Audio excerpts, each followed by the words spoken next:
পঞ্চম অধ্যায়, class 11, semester 1।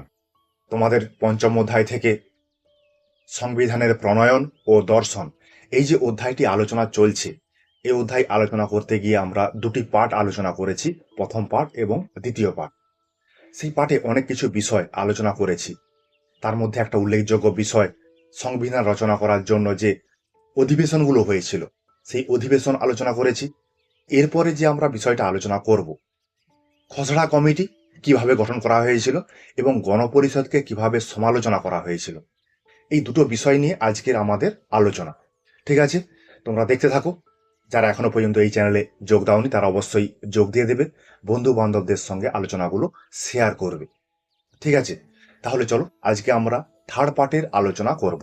তাহলে পার্ট 3 এর আলোচনা হবে। তাহলে এই আলোচনাতে কি কি হবে? খসড়া কমিটি কিভাবে গঠন করা হয়েছিল এবং তার কদিন ধরে কাজ চলেছিল, এই বিষয়টা আলোচনা করা হবে। এবং গণপরিষদের সমালোচনা, গণপরিষদ যেটা গঠন করা হয়েছিল সেটা কি সত্যি সমালোচনার ঊর্ধ্বে ছিল, না তাকে সমালোচনা করা হয়েছিল, এই বিষয়টি নিয়ে আমরা আলোচনা করব। তাহলে প্রথমে রয়েছে খসড়া কমিটি। সংবিধান রচনা করতে হবে। সেই সংবিধান রচনা করার জন্য একটা খসড়া তৈরি করার প্রয়োজন রয়েছে। সঙ্গে সঙ্গে তো আর সংবিধান তৈরি করা যাবে না, সংবিধানের ধারা উপধারা তৈরি করা যাবে না, তার জন্য একটা খসড়া তৈরি করতে হবে। সেই খসড়া তৈরি করার জন্য একটা খসড়া কমিটি তৈরি করা হয়েছিল। আমরা যে অধিবেশনগুলো আলোচনা করেছি, সেই অধিবেশনে দেখতে পাচ্ছি অনেক ধরনের কমিটি তৈরি হয়েছিল। সেই কমিটির মধ্যে একটা উল্লেখযোগ্য কমিটি ছিল খসড়া কমিটি। সেই অধিবেশনে যে কমিটিগুলো তৈরি করা হয়েছিল, সেই কমিটিগুলোকে আবার দুভাগে ভাগ করা যায়, মুখ্য কমিটি এবং গৌণ কমিটি। মুখ্য কমিটি ছিল 8টি এবং গৌণ কমিটি ছিল 13টি। সেই যে 8টি মুখ্য কমিটি গঠন করা হয়েছিল, সেই কমিটিগুলোর মধ্যে একটা কমিটি ছিল খসড়া কমিটি। এই যে কমিটিগুলো ছিল, এই যে মুখ্য কমিটি, গৌণ কমিটি, এই যে কমিটিগুলো ছিল, এই কমিটিগুলোতে বেশিরভাগ কমিটিগুলোতে নেতৃত্ব দিতেন কারা? Jawaharlal Nehru, Sardar Vallabhbhai Patel, Rajendra Prasad, doctor B.R.. আম্বেদকর। এই কমিটিগুলোতে যদি কোনো সময় মতৈক্যের অভাব দেখা দিত, তাহলে সেখানে ভোটাভুটির ব্যবস্থা করা হতো। এইভাবে তাহলে কমিটিগুলো গঠন করা হয়েছিল। এরপরে চলে আসি, যেটা খসড়া কমিটি আলোচনা করব বলেছিলাম, সেই বিষয়টা নিয়ে। তাহলে খসড়া কমিটি মুখ্য কমিটির একটি কিন্তু কমিটি। সংবিধানের খসড়া তৈরি করার জন্য যে কমিটি গঠন করা হয়েছিল, সেই কমিটিকে বলা হচ্ছে তোমার খসড়া কমিটি। দেখো, এই যে খসড়া কমিটি গঠন করা হয়েছিল, সেই কমিটিতে কারা কারা নেতৃত্ব দিয়েছিলেন? এই খসড়া কমিটি গঠন করা হয়েছিল 1947 সালের 29শে আগস্ট। এই কমিটিতে 7 জন সদস্য ছিলেন। মানে এই 7 জন সদস্যকে নিয়ে খসড়া কমিটি গঠন করা হয়েছিল। এই কমিটির হেডে ছিলেন ডক্টর বি.আর. আম্বেদকর। এই জন্য বি.আর. আম্বেদকরকে খসড়া কমিটির সভাপতি বা চেয়ারম্যান বলা হয়ে থাকে। এটা কিন্তু একটা কোশ্চেন পড়ে, খসড়া কমিটির চেয়ারম্যান কে ছিলেন? তাহলে খসড়া কমিটির চেয়ারম্যান ছিলেন বি.আর. আম্বেদকর। অন্যদিকে এই বি.আর. আম্বেদকরকেই আবার সংবিধানের জনক বলা হয়, কারণ তারই দ্বারা খসড়া কমিটির সমস্ত খসড়াগুলো রেডি করা হয়েছিল। তিনি ছিলেন খসড়া কমিটির হেড। সেই জন্য বি.আর. আম্বেদকরকে সংবিধানের জনক বলা হয় বা প্রণেতা বলা হয়ে থাকে। এরপরে আসি আমরা, খসড়া কমিটি কিভাবে তার কাজ শুরু করেছিল। খসড়া কমিটি কাজ শুরু করেছিল 1947 সালের 4 নভেম্বর। এইভাবে খসড়া তৈরি করতে করতে 1948 সালের 21শে ফেব্রুয়ারি খসড়া সংবিধান তারা গণপরিষদে জমা দেয় এবং 1949 সালের 26শে নভেম্বর, যে দিনটি, সম্পূর্ণভাবে খসড়া তৈরির কাজ সম্পূর্ণ হয়ে যায়। যখন খসড়া কমিটি তার খসড়া গণপরিষদে জমা দেয়, সেই সময় তারা 13টি তপশিলি, 315টি ধারা নিয়েই সংবিধানের খসড়াটি গণপরিষদে জমা দিয়েছিল। তবে 1948 সালের 15ই নভেম্বর থেকে 1949 সালের 17ই অক্টোবর পর্যন্ত এই খসড়া বিষয়টাকে নিয়ে বিভিন্ন রকম আলোচনা পর্যালোচনা চলতে থাকে। মানে কোন ধারাটিকে গ্রহণ করা হবে, কোন ধারাটিকে বর্জন করা হবে, কোন ধারাটির সঙ্গে আরো কোনো ধারা সংযোজন করতে হবে কিনা, এই সমস্ত বিষয়টা নিয়ে, খুঁটিনাটি বিষয় নিয়ে আলোচনা করা হতে থাকে। তাহলে এইভাবে যে আলোচনা চলছে, সেই আলোচনাটা চলছিল 42 দিন ধরে। তাহলে তোমাদের মনে প্রশ্ন আসতেই পারে, সংবিধান রচনা করার জন্য কদিন সময় লেগেছিল? সংবিধান রচনা করার জন্য 2 বছর 11 মাস 18 দিন সময় লেগেছিল। দেখবে কোনো কোনো বইয়ে 17 দিন বলেও লেখা আছে, কোনো অসুবিধা নেই। 2 বছর 11 মাস 17 বা 18 দিন সময় লেগেছিল সংবিধানটাকে প্রস্তুত করতে। এইভাবে সংবিধান অনেক সংযোজন বিয়োজন করার পর তারা যে সংবিধানের খসড়াটা দিয়েছিল, সেখান থেকে মূল বিষয়টা বা মূল নির্যাসটা যেটা বেরিয়ে আসে, সেটা এরকম দাঁড়ায়। মানে শেষ পর্যন্ত সংবিধানের যে চূড়ান্ত রূপটা এসে দাঁড়ায়, সেখানে 395টি ধারা, 8টি তপশিলি এবং 1টি প্রস্তাবনা আমরা দেখতে পাই। তাহলে যেটা আগে ছিল সেটা কিন্তু অনেকটা সংযোজন বিয়োজন করে আজকে আমরা এই পরিস্থিতিতে এসে পৌঁছেছি। তাহলে সংবিধানের আমরা জানলাম কি একটা প্রস্তাবনা রয়েছে। এই যে প্রস্তাবনাটি রয়েছে এটা কিন্তু মূলত জওহরলাল নেহেরু কর্তৃক প্রদত্ত। আমরা প্রথম অধিবেশনে দেখেছিলাম জওহরলাল নেহেরু একটি প্রস্তাব উত্থাপন করেছেন, সেই প্রস্তাবটি দ্বিতীয় অধিবেশনে এসে পাস হয়েছে। সেই প্রস্তাবের ফল হচ্ছে এই প্রস্তাবনা। ঠিক আছে, সেইখানে যে আমরা অধিবেশনগুলো আলোচনা করেছিলাম, সেই অধিবেশনে আমরা জেনেছিলাম যে শেষ অধিবেশন বসেছিল 1950 সালের 24শে জানুয়ারি। ঠিক তার দুদিন পরে 26শে জানুয়ারি ভারতের সংবিধানটি কার্যকর হয়ে যায়। এই জন্য আমরা 26শে জানুয়ারি দিনটিকে প্রজাতন্ত্র দিবস হিসাবে পালন করি।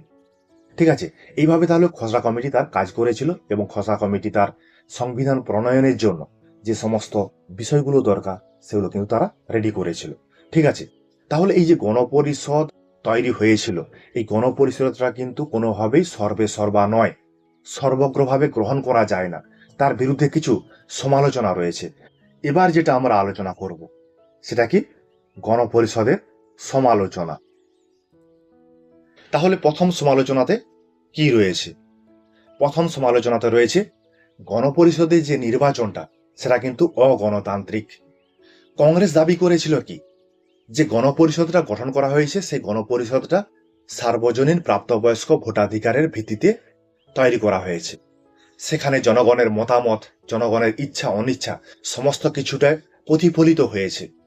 কিন্তু আমরা যদি বাস্তব চিত্র দেখতে যাই তাহলে আমরা দেখতে পাবো গণপরিষদের যারা সদস্য ছিলেন তারা শুধুমাত্র 14% শিক্ষিত মানুষের সমর্থন নিয়েই এসেছিলেন।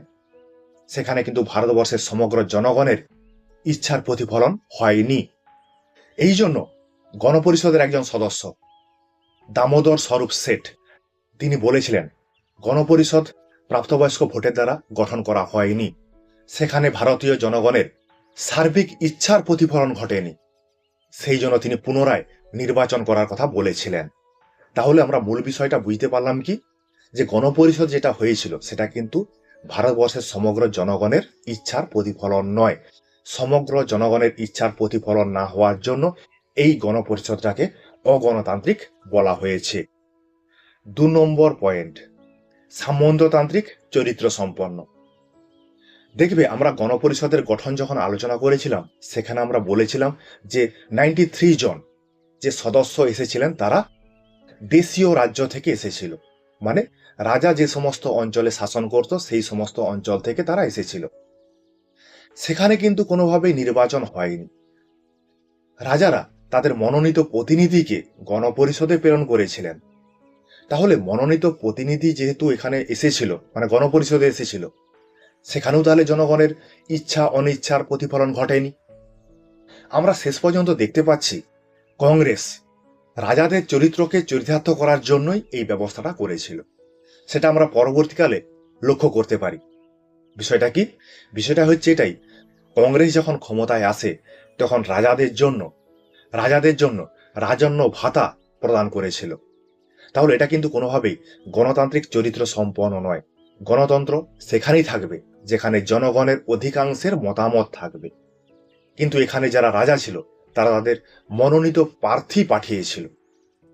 ঠিক আছে, তাহলে এটা গেল 2 নম্বর। এরপরে আমরা চলে আসি 3 নম্বরে। গণপরিষদের হিন্দুদের একক প্রাধান্য প্রতিষ্ঠিত হয়েছিল। মানে বলতে পারি গণপরিষদটা একটা হিন্দুদের পরিষদে পরিণত হয়েছিল। যখন দেশভাগ হয়ে গেল, দেশভাগ হয়ে যাওয়ার পরে মুসলিমরা তাদের নিজ রাষ্ট্র তৈরি করার জন্য গণপরিষদ বয়কট করলো। সেই বয়কট করার জন্য গণপরিষদে অধিকাংশ নেতারাই কিন্তু কংগ্রেস থেকে আসতে শুরু করলো। কংগ্রেস থেকে আসা মানেই কি সেখানে অধিকাংশ হিন্দুরাই থাকবে। এই পরিপ্রেক্ষিতে ভাইকাউন্ট সাইমন্ড তিনি গণপরিষদের সমালোচনা করেছেন। সমালোচনা করে কি বলেছেন? তিনি গণপরিষদকে হিন্দুদের একটি সংস্থা বলেছেন। আমরা যদি পর্যালোচনা করি তাহলে দেখতে পাবো গণপরিষদে সেই মুহূর্তে টোটাল যা সদস্য ছিল তার মধ্যে 163 জন হিন্দু সদস্য ছিল। তাহলে গণপরিষদটা হিন্দুদেরই কিন্তু একটা মহাসভা ছিল। এদিক থেকে আমরা সমালোচনা করতে পারি। 4 নম্বর পয়েন্ট, আইনবিদদের প্রাধান্য। গণপরিষদে আইনবিদদের প্রাধান্য প্রতিষ্ঠিত হয়েছিল। সংবিধান রচনা করার জন্য যাদেরকে নেতৃত্ব প্রদানের কথা বলা হয়েছিল সেই সংখ্যাটা ছিল 21, কিন্তু সেই 21 জনের মধ্যে 11 জনই ছিলেন আইনবিদ। এই জন্য আইভর জেনিংস গণপরিষদকে আইনজীবীদের স্বর্গরাজ্য বলেছিলেন। যেহেতু তারা আইনজীবী ছিলেন, তারা কিন্তু ভারতের যে আর্থসামাজিক ব্যবস্থাটা সেটা কোনোভাবেই তারা খোঁজার চেষ্টা করেননি। খুঁজেছেন, কিন্তু সেটা আইনগত দৃষ্টিভঙ্গিতে।